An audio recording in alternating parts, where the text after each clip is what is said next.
ପ୍ରକୃତିର ଉପରେ ଗୋଟେ କୁହ ଝରଣା କିଛି ଲାଇଭ୍ କରିଥିଲି। ହୃଦୟଙ୍ଗମ କରିବେ। ଧନ୍ୟ ପ୍ରକୃତି, ଧନ୍ୟ ନିୟତି, ଧନ୍ୟ ଧରିତ୍ରୀ। ଦେଖନ୍ତୁ 33 କୋଟି ଦେବତା, 52 କୋଟି ଭଣ୍ଡାର, 56 କୋଟି ଜୀବଜନ୍ତୁ। ବର୍ତ୍ତମାନ ଯେଉଁ ସ୍ଥିତିରେ ଆମେ ଅଛୁ, ଯେଉଁ ଝରଣା କୂଳରେ ଅଛୁ, ଦେଖନ୍ତୁ ଆଜିକା ଡେଟ୍ରେ ମାନେ ନଦୀର ଜଳସ୍ରୋତ ଏତେ ତଳେ ଅଛି ଯେ କହିବା କଥା ନୁହଁ। ସିଏ ପୁଣି ପରିବର୍ତ୍ତନ ହେଉଛି।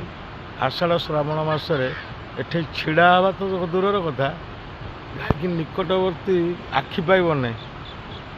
ଏତେ ଜଳସ୍ରୋତ ଆଉଥିବ ଯେ ଭୟଙ୍କର ଗର୍ଜନ କରୁଥିବ। ତ ପାହାଡ଼ ଦେଖନ୍ତୁ, ବର୍ତ୍ତମାନ ଟିକେ ନାକୁ ସବୁଜ ପତ୍ର ଅଛି, ପୁଣି ଗ୍ରୀଷ୍ମରେ ପୁରା ଜରାଜୀର୍ଣ୍ଣ ଅବସ୍ଥାରେ ରହିଯିବ। ସିଏ ବି ପରିବର୍ତ୍ତନ ହେଉଛି। ତଥା ଆମର ମଣିଷମାନେ ଏତେ ଗର୍ବ କରୁଛନ୍ତି, ଅହଙ୍କାର କରୁଛନ୍ତି ଯେ କହିବା କଥା ନୁହଁ। ଭବିଷ୍ୟତ ଗର୍ବରେ ସଦାସର୍ବଦା ଭଗବାନ କେଉଁଠି କାହାକୁ ସମୟ ଅନୁସାରେ ଜିରୋରୁ ହିରୋ, ହିରୋରୁ ଜିରୋ କରନ୍ତି, ସେହି ହିଁ ଜାଣନ୍ତି। ଯଦି ଝରଣା, ପ୍ରକୃତି, ଧରିତ୍ରୀ, ସ୍ଥଳ, ବାୟୁ ସବୁ ପରିବର୍ତ୍ତନ ଭଲରେ ରହୁଛି, ସମସ୍ତଙ୍କୁ ଖୁସି ଦେଇପାରୁଛି, ତାହେଲେ ମଣିଷ ହତଭାଗ୍ୟ ଯେ ନିଜର ସ୍ଥିତି ଶ୍ରେଷ୍ଠ, ବଳିଆନ, ଧନୀଶାଳୀ ପାଇଁକି ଗର୍ବ ଅହଙ୍କାର। ଜମା ସେ ଗର୍ବ ରହିବ ନାହିଁ।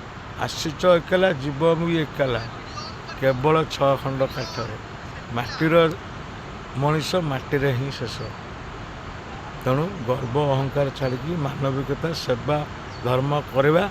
ଭଗବାନ କେଉଁ ପରିସ୍ଥିତିରେ କେଉଁଠି ଆମକୁ ରଖିବ, ଭଗବାନଙ୍କୁ ସ୍ମରଣ କରି ଚଲାପଥ ଚାଲିବା ବୋଲିକିନି ଆଶା, ବିଶ୍ୱାସ, ଭରସା ଭଗବାନଙ୍କ ପାଖରେ ରଖ। ତମର ଭରସା, ବିଶ୍ୱାସ କର୍ମ, ଧର୍ମ, କର୍ତ୍ତବ୍ୟ, ସେବା ପ୍ରତି ରଖ।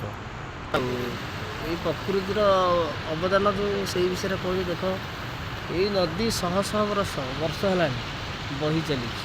ବର୍ଷା ଦିନେ ପୁରା ଜଳପୂର୍ଣ୍ଣ, ଖରାଦିନେ ପାଣି କମୁଛି, ଶୀତ ଦିନେ ଛଳଛଳ ହେଇ ବୋହିଯାଉଛି। ତେଣୁକରି ଯଦି ଏ ନଦୀ ପରିବର୍ତ୍ତନ ହୋଇପାରୁଛି, ଶହ ଶହ ବର୍ଷ ଧରି ରହିପାରୁଛି, ତାହେଲେ ମଣିଷ କାହିଁ ପରିବର୍ତ୍ତନ ହୋଇପାରିବ? ମଣିଷ କଥା କହିବା ଶିଖିଛି, ଜ୍ଞାନ ବୁଦ୍ଧି ସବୁ ସତ୍ତ୍ୱେ ବି ମଣିଷର ଏଇ ହିଂସାବାଦ, ଅହଙ୍କାର ଯୋଗୁଁ ମଣିଷ ନିଜେ ନିଜକୁ ନାଶ କରୁଛି। ତେଣୁକରି ସଦାସର୍ବଦା ଏଇ ନଦୀ ପରି ହୁଅ, ପାହାଡ଼ ପର୍ବତ ଶହ ଶହ ବର୍ଷ ଧରି ଅଛନ୍ତି, ସେମିତି ଅଛନ୍ତି। ତେଣୁ ଆମର ଜୀବନ ନିମିଷେ ମାତ୍ର। ତେଣୁକରି ଆମେ ଏତେ ଗର୍ବ କାହିଁକି କରିବା?